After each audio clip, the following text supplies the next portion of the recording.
বাংলাদেশের কোনো মানুষই ভারত বিরোধী না। ভারতের কিছু শাসক গোষ্ঠীর কিছু কর্মকাণ্ডের বিরোধী।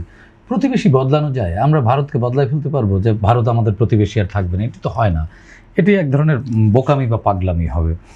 বাংলাদেশের কোনো মানুষ ভারত বিরোধী না, ভারতের কিছু মানুষের কর্মকাণ্ড বিরোধী। আপনি দেখুন সাম্প্রতিক সময়ে কি এক কাণ্ড, তার দেশের নাগরিক আমার এখানে পুশিন করছে।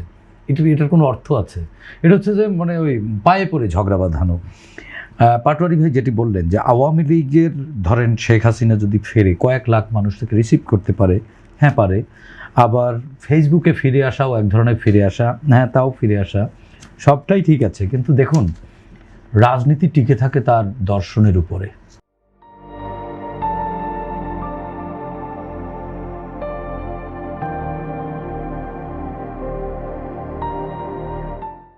যে কোনো রাজনীতি তার দর্শনের উপরে টিকে থাকে।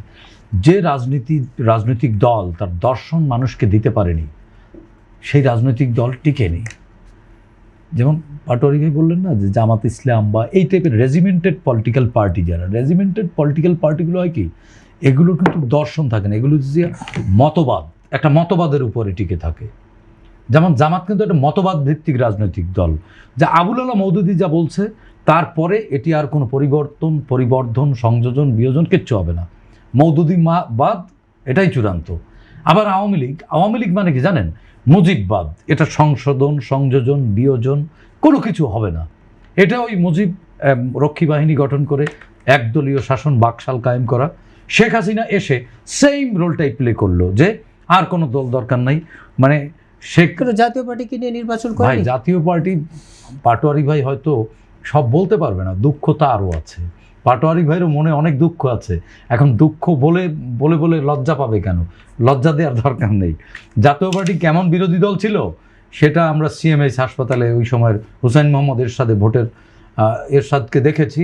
আমি ফিল্ডের রিপোর্টার ভাই, কলা ঠেকিয়ে বন্দুক মনে করাই দিছে যে পিস্তল, ঠেকাইছে মূলা বা কলা। হ্যাঁ, তাকে বাধ্য করা হয়েছে এবং প্রত্যাহার করার পরেও নমিনেশন প্রত্যাহার হয়নি। আপনিও রাজন ভট্টাচার্য মাঠের রিপোর্টার, আপনিও দেখেছেন। সুতরাং এই আলোচনা করার দরকার নেই। যেটি ছিলাম যে তত্ত্বনির্ভর রাজনৈতিক দল বা মতবাদ ভিত্তিক রাজনৈতিক দল কোনোদিন টেকে না, স্থায়ী হয় না। হিটলারের পার্টি টেকেনি কেন? হিটলার যা বলছে তাই ফাইনাল। এটা হলো এক ধরনের রেজিমেন্টেড, যে এর বাইরে আর নতুন সময়োপযোগী হবে না, তারা সময়ের সাথে বদলাবে না। একটি জিনিস কি শোনেন, পলিটিক্স ডেমোক্রেসি কিন্তু লিবারালিজম। ডেমোক্রেসি মানে কিন্তু ওই একবারে যেটা বলছে সেটাই ফাইনাল, এরকম না। সবার মতামতকে সময় উপযোগী করে ধারণ করাই হচ্ছে গণতন্ত্র। এই মুহূর্তে তারেক রহমান যেটি করছেন, তারেক রহমান কিন্তু জিয়াউর রহমান, এরপরে বেগম খালেদা জিয়া এবং তারেক রহমান, তিনজনের রাজনৈতিক ন্যারেটিভের সংমিশ্রণে নতুন একটা ন্যারেটিভ নিয়ে কাজ করছেন। এটা আমরা খুব সূক্ষ্মভাবে খেয়াল না করলে কিন্তু আমাদের কাছে ধরা পড়বে না।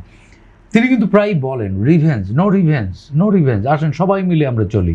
এই জায়গাটা এখন আওয়ামী লীগ, অনেকে মনে করতে পারে যে আওয়ামী লীগকে নর্মালাইজ করা বা তলে তলে কোনো সেটেলমেন্ট হওয়া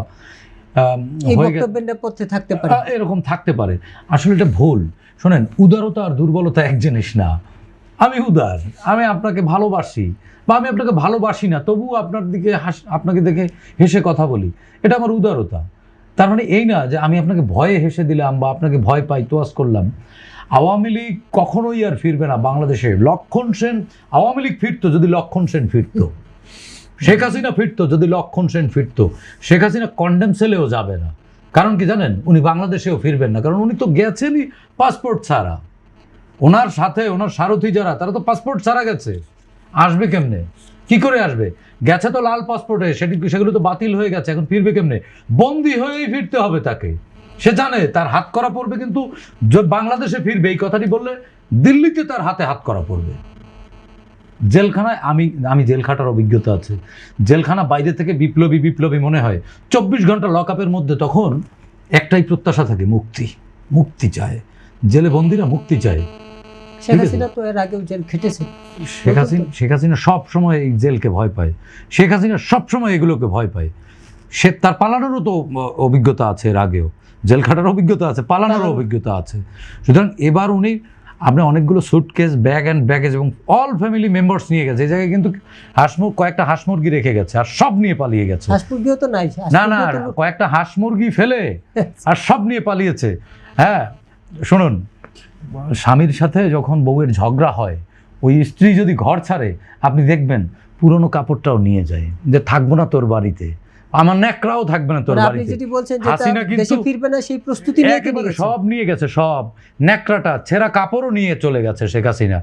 না অত বড় একটা হেলিকপ্টার ভরলো কি দিয়ে? ঠিক আছে, সুতরাং এগুলো নিয়ে ভয় পাওয়ার কিছু নেই। এখন আমাদের সময় এসেছে জাতি গঠনের। দেশ গঠন পরে, আগে জাতি গঠন করতে হবে। জাতির জন্য একটা দেশ দরকার হয়। একটা দেশ থাকলো, সে জায়গায় সব অমানুষ হয়ে গেল, ওই দেশ তো আবারও ধ্বংস হবে। সুতরাং দেশ পুনর্গঠনের আগে জাতি পুনর্গঠন সবচেয়ে জরুরি। যে জাতি তার দেশকে ভালোবাসবে, যে জাতি রক্ত দিতে জানে, সেই জাতিকে বিভিন্ন উপনিবেশিক শক্তি কানে বিষ বাষ্প ঢেলে আলাদা আলাদা ভিন্ন ভিন্ন জায়গায় নিয়ে রাখে। কারণ কি জানেন, এই বেনিয়া চক্রের চক্রান্তই হচ্ছে আমাদেরকে জাতি হতে দেবে না। পৃথিবীতে যে দেশে যে জাতি গঠন করতে পারছে, সেই জাতিকে আর আটকে রাখা যায়নি। মালয়েশিয়া জাতি গঠন করেছে, জাতি গঠন করতে পেরেছে। একটি জেলে পল্লী সিঙ্গাপুর, তারা পৃথিবীর উন্নত রাষ্ট্র হয়ে গেছে, তারা জাতি গঠন করতে পারছে। লিকুয়ান, ঠিক আছে।